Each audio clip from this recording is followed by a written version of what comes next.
RRB, l'invité du matin. Bonjour Elisabeth Noir. Bonjour Lionel. Votre invité ce matin, Nicolas Metzdorf, le président de Génération NC. Nicolas Metzdorf, bonjour. Bonjour. Merci d'avoir accepté notre invitation alors que vous réunissiez samedi à la fois votre conseil politique qui était consacré essentiellement à la préparation des municipales. C'est dans 4 mois, les 15 et 22 mars 2020. Est-ce que vous y prenez pas un petit peu tôt ?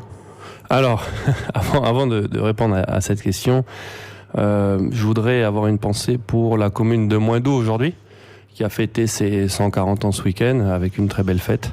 Je salue d'ailleurs les organisateurs, mais la commune de Moindou subit actuellement un grand feu à sa sortie sud. Et je voudrais apporter tout mon soutien à ceux qui sont en train de lutter en ce moment contre le feu. On sait que c'est pas une mince affaire, que c'est la période actuelle des feux et que la vie des pompiers est engagée dans ces moments-là. Et donc, je leur souhaite bon courage et de faire attention à eux. Voilà pour cette précision sur Moindou. Vous y étiez à la fête de Moindou ? Oui, j'étais au 140 ans de Moindou. Très belle démonstration de savoir-faire. Alors, les municipales, venons-y. 15-22 mars 2020, vous y prenez dès aujourd'hui. Vous êtes les premiers à lancer un petit peu la machine de la préparation. C'est pas un peu tôt quand même ? C'est tôt, mais comme à Génération, on a un fonctionnement démocratique. Le conseil politique du mouvement, c'est les représentants des différents comités locaux répartis sur l'ensemble du territoire. Et comme c'est le conseil politique qui arrête la stratégie du mouvement, il est important de réunir les forces suffisamment tôt pour qu'ensuite les campagnes puissent être organisées sur le terrain. Ensuite, on est un jeune mouvement, donc il est important de se faire connaître assez rapidement. Et donc, c'est pourquoi on a décidé de faire ce conseil politique fin octobre. Donc, il y avait les représentants de tous les comités locaux de Génération à travers le pays qui étaient présents ce week-end. Oui. Alors, ce sera effectivement le premier scrutin auquel vous serez confronté. C'est un test un peu pour votre tout jeune parti ? Oui, c'est un test. On ne peut pas être déçu, quel que soit le résultat des élections, puisqu'aujourd'hui, nous ne nous sommes jamais confrontés au suffrage universel. On est un jeune mouvement, on met en avant des valeurs de démocratie participative, on défend énormément l'implantation locale.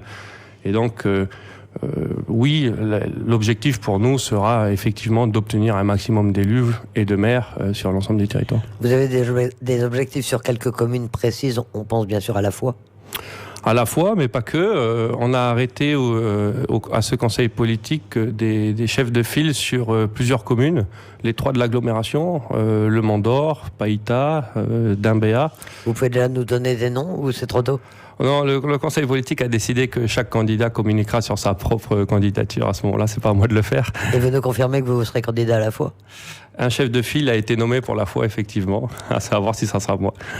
A priori, c'est pas une surprise et c'est déjà décidé.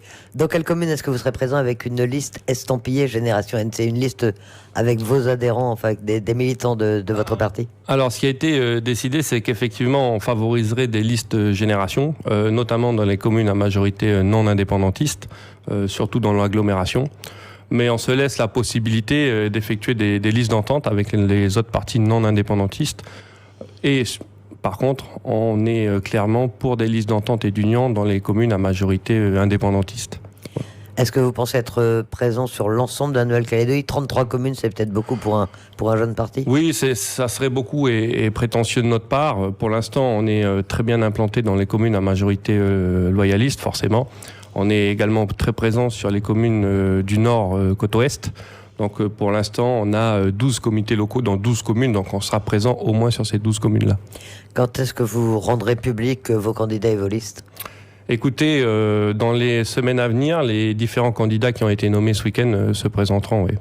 À Nouméa, par exemple, qu'est-ce que vous ferez ? Est-ce que vous pensez pouvoir mener une liste propre de Génération NC ou est-ce que vous cherchez des alliances ? Écoutez, justement, Nouméa fera l'objet d'un conseil politique particulier en mi-novembre parce que tout seigneur, tout honneur, c'est la capitale, 100 000 habitants, 71 000 électeurs. Donc ça mérite une réflexion globale. Effectivement, il y a l'opportunité de lancer une liste Génération NC, mais les discussions sont toujours en cours avec d'autres mouvements. On voit des grincements dans quelques communes, par exemple à Bourail ou à Farino, avec l'émergence de votre parti et des conseillers municipaux qui se revendiquent de Génération NC. Ça se passe pas très bien ? Oui, clairement, Génération NC fait peur. Donc on subit aujourd'hui une chasse aux sorcières dans les communes où on a des élus qui se revendiquent de notre mouvement. Je pense à Ghislaine d'Ambreville et Frédéric Lalève sur Bourail qui se sont fait évincer de leur délégation après avoir affiché leur couleur. Et la même chose au conseil municipal de Farino où Louté Barbou, qui est la première adjointe, a rejoint Génération NC et donc le maire Calédonie Ensemble a décidé de lui retirer ses délégations, ce qui ne lui a pas porté bonheur puisque on l'a mis en minorité ensuite. Donc voilà, moi je trouve dommage d'agir de la sorte. La directive qui a été donnée à nos élus actuels dans les mairies, c'est de ne pas faire de politique politicienne, de travailler en faveur des intérêts des habitants, même si le maire n'est pas de nos couleurs. Et malheureusement, aujourd'hui, on voit que même dans les petites communes de Brousse, les consignes qui sont données au maire par les états-majors nouméens sont de faire de l'ombre à Génération. Alors bon, les municipales, vous le savez, ce ne sont pas forcément des élections politiques. Quels vont être vos thèmes de campagne? Est-ce qu'il y aura un thème de campagne général de Génération NC ou est-ce que vraiment ce sera adapté à chaque commune? Oui, on a des valeurs dans le mouvement qu'on souhaite voir retrouvées dans nos programmes. L'identité particulière des communes est très importante, la préservation du cadre de vie des différentes communes. La question environnementale est très importante, comment rendre nos villes et nos villages plus durables, plus respectueux de l'environnement, c'est un point essentiel à Génération.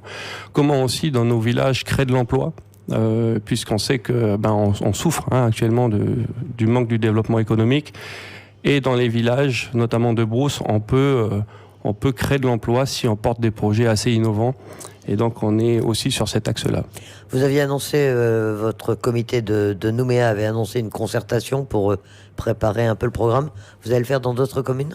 Oui, il y a eu des consultations sur les 4 communes du Grand Nouméa. Le Mandor en a organisé une, Dimbéa, Nouméa et Païta, et à la fois également. Qu'est-ce qu'il en ressort? Il y a déjà des conclusions ou c'est un peu tôt?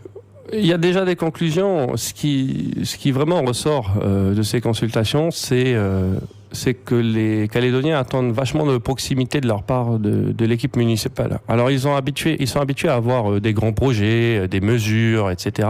Mais ils souhaitent vraiment avoir une mairie, une équipe municipale proche d'eux, transparente dans la gestion communale, c'est fondamental, et avoir un maximum d'informations sur les investissements qui seront réalisés. La préparation des municipales, ça va être votre principal objectif des prochaines semaines, des prochains mois?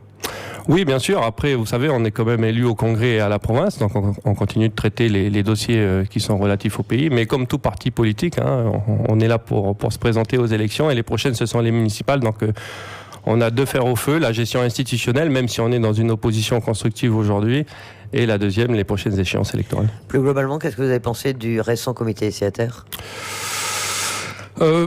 Je trouve, moi, sincèrement, qu'on aurait pu mieux s'en sortir les non-indépendantistes.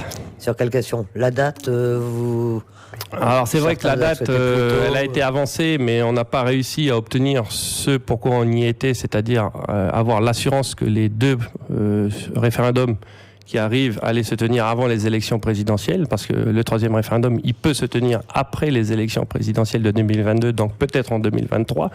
Donc on devait faire les 2e et 3e référendums rapidement pour sortir un petit peu de cette impasse référendaire, et finalement on voit qu'on n'a pas réussi totalement à gagner ce point-là. Et puis la deuxième chose qui nous a beaucoup choqué à Génération, et on est intervenu sur le sujet de manière importante, c'est la différence de traitement entre les natifs de droit coutumier et les natifs de droit commun.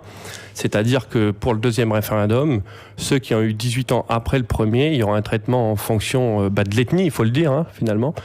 Grosso modo, les Calédoniens ayant eu 18 ans de droit coutumier après le premier référendum sont inscrits automatiquement pour aller voter au 2e, alors que les natifs de droit commun devront, eux, effectuer des démarches, même s'ils seront accompagnés par l'État. Voilà, l'État dit qu'il va mettre tout un processus pour les accompagner, pour les aider. Ça change rien du tout.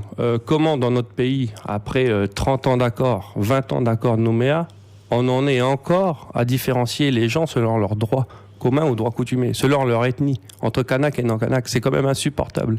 C'est insupportable. Et je suis très, très énervé, contre les indépendantistes, qui continuent de porter ce message-là. Parce que si les indépendantistes avaient affirmé au Premier ministre qu'ils voulaient modifier la loi organique pour que les natifs de droit commun soient inscrits automatiquement, l'État l'aurait fait.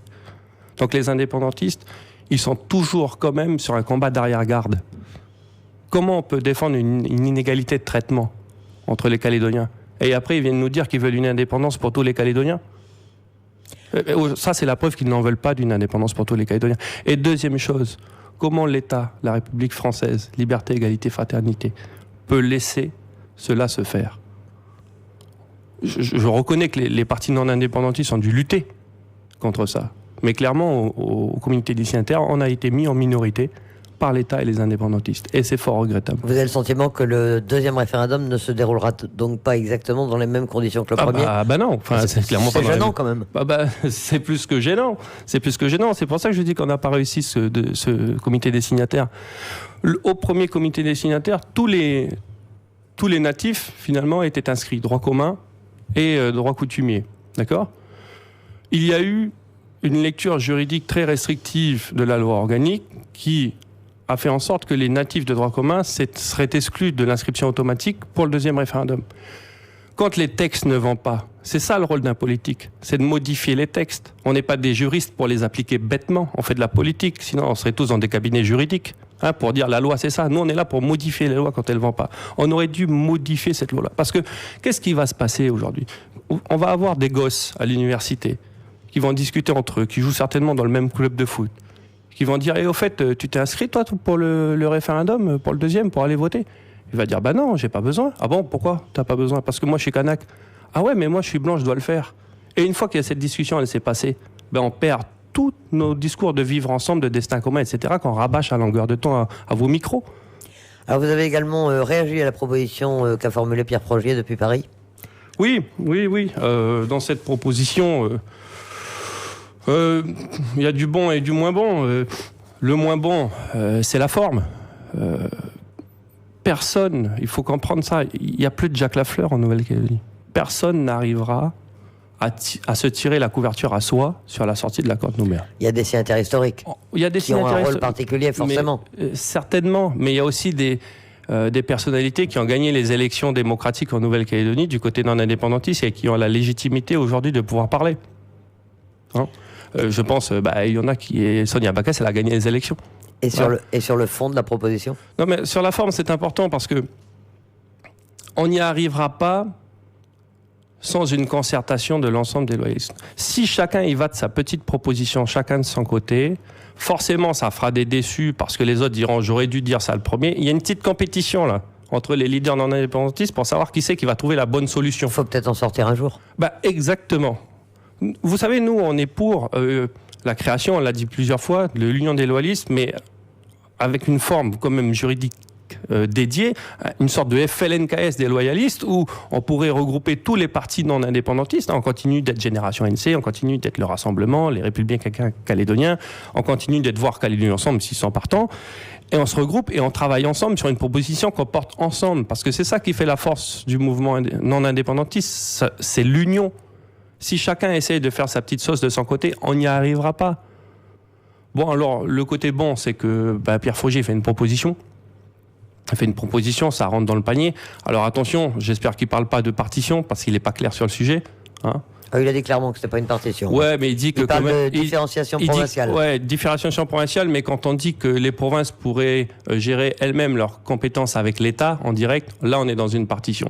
Si c'est un État fédéré qui fait partie finalement des hypothèses qu'avaient travaillé les experts, c'est-à-dire on a des provinces au centre du jeu hyper fortes, etc., c'est une proposition, mais il faut que la relation avec l'État soit la même pour les trois provinces. Parce que la Calédonie, effectivement, on ne peut pas la diviser d'un côté une Calédonie indépendante et de l'autre une Calédonie loyaliste française. Ça, c'est pas possible. Voilà. Ça fait partie des propositions et des choses qui devront être discutées, on imagine, dans les prochains mois. Encore un mot pour parler finances. Il y avait la semaine dernière le débat d'orientation budgétaire de la province sud à laquelle vous avez participé. Il y a cette semaine le vote du BS 2019 de la Nouvelle-Calédonie. Comment est-ce que vous appréhendez ces textes? Quelle va être l'attitude de Génération NC? Écoutez, nous, on a toujours une attitude responsable. On ne fait pas de l'opposition pour faire de l'opposition. Il y a un parti politique pour ça, Calédonie Ensemble, qui va certainement démonter tous les textes qui vont passer à la province et au Congrès. Nous, on démontera les textes qui méritent d'être démontés et on soutiendra les textes qui méritent d'être soutenus. Donc le budget supplémentaire, aujourd'hui, il est très difficile parce qu'effectivement, il y a eu un échec collectif sur l'estimation de la TGC. Il y a une perte de rendement. Alors certains disent 4 milliards en net, d'autres 7 milliards en brut. Enfin, il y a toujours moins d'argent que prévu dans les caisses. Donc il faut faire des choix. Je trouve que le choix du gouvernement est risqué. C'est-à-dire qu'ils font peser le déficit de la TGC uniquement sur le budget de répartition. Alors, pour expliquer aux auditeurs qui nous écoutent, il y a 2 budgets en Nouvelle-Calédonie. Il y a le budget qui s'occupe des collectivités, celui du gouvernement, celui des provinces, celui des mairies. Et il y a un budget qui s'occupe des établissements publics que sont l'Agence sanitaire et sociale, la DANC, qui s'occupe du transport aérien, etc. Et donc aujourd'hui, l'exécutif en place a décidé d'imputer finalement le déficit de TGC uniquement au budget de répartition. Donc ça fait énormément souffrir les collectivités. Là, pour Sud, il y a eu le débat d'orientation budgétaire où il va falloir rendre près de 2 milliards. Ça fait perdre de l'argent énormément à la commune de Nouméa puisqu'elle perd 480 millions dans l'affaire. Tout ça pour sauver, ou en tout cas pour limiter la casse, notamment du RUAM ou de la continuité territoriale, c'est-à-dire l'aide à ceux qui se baladent, qui vont aux îles Loyauté, etc. Donc je pense qu'on aurait pu entamer des réformes avant sur le RUAM et la continuité territoriale pour éviter d'impacter trop le budget des collectivités, parce que ça, c'est le quotidien des gens. Et quand on parle de budget insincère, vous étiez membre du gouvernement sortant, vous vous sentez concerné ou non? Pas du tout, parce que quand on regarde les autres impôts, ils sont tous à la hausse. L'impôt sur les sociétés, l'IS, il augmente. L'impôt sur le revenu, il augmente. Les droits d'enregistrement augmentent. En fait, l'IRVM augmente. Tous les autres impôts augmentent, sauf la TGC. La TGC, c'est un échec collectif, puisque tout le monde l'a voté, tout le monde l'a soutenu. Et puis, l'Avenir en confiance, qui a traité ce budget d'insincère, avait prévu même 4 milliards de trop pendant la campagne électorale sur la TGC. Et donc aujourd'hui, il y a 4 milliards de moins. Donc si nous sommes trempés, l'Avenir en confiance, c'est encore plus trempé que nous. On verra quelle est votre attitude lors de ce budget supplémentaire. A priori, vous le soutiendrez, vous le soutiendrez pas? Trop tôt? Je trouve qu'il y a eu des coupes dans des secteurs qui sont beaucoup trop larges. Vous savez que je suis attaché au secteur rural, mais notamment à l'agriculture. Il y a clairement une vendetta contre le secteur agricole actuellement, que ce soit au gouvernement ou à la province. Ça m'inquiète un peu parce que vous savez que sans l'agriculture, en Nouvelle-Calédonie, on ne serait pas en capacité de manger des produits sains, et surtout la brousse ne vivrait pas comme elle vit aujourd'hui. Donc je trouve qu'il y aurait une priorité à remettre sur le secteur rural, et surtout il faudrait également revoir la répartition de la TGC entre le budget de répartition et le budget de reversement, parce qu'on ne peut pas faire souffrir les collectivités à ce moment-là. Nicolas Metzdorf, président de Génération NC, merci d'avoir accepté notre invitation.